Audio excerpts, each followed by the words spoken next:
नमस्कार.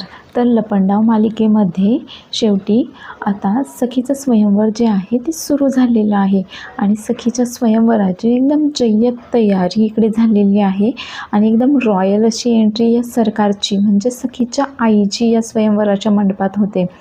तर पाचही उमेदवार जे या स्वयंवरासाठी आलेले असतात त्यांचंही एकदम ढोल ताशांच्या गजरामध्ये लेझिमच्या नादामध्ये वगैरे इथे स्वागत केलं जातं. तर जे इव्हेंट मॅनेजमेंट करणारे असतात ते या पाचही उमेदवारांचं अगदी पाय धुवून त्यांना ओवाळून आणि त्यांना एक सोन्याचं बिस्किट देऊन या लोकांचं स्वागत करतात.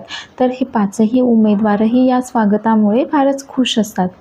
तर आपला शेवटचा उमेदवार जो असतो तो असतो कान्हा.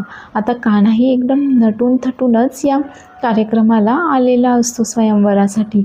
पण यामध्ये ट्विस्ट असा आहे की आता सखी म्हणजे नवरीच मात्र या स्वयंवरामधनं गायब असते.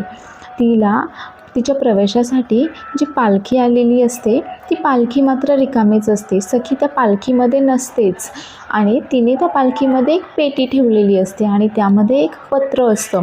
त्या पत्रामध्ये लिहिलेलं असतं की रिमोटने तो प्रोजेक्टर चालू करा. आता हा प्रोजेक्टर चालू केल्यानंतर तो सखी कुठे आहे, कोण शोधणार आहे तिला, हे पाहण्यासाठी पूर्ण एपिसोड पाहायला विसरू नका आणि चॅनलला सबस्क्राईब नक्की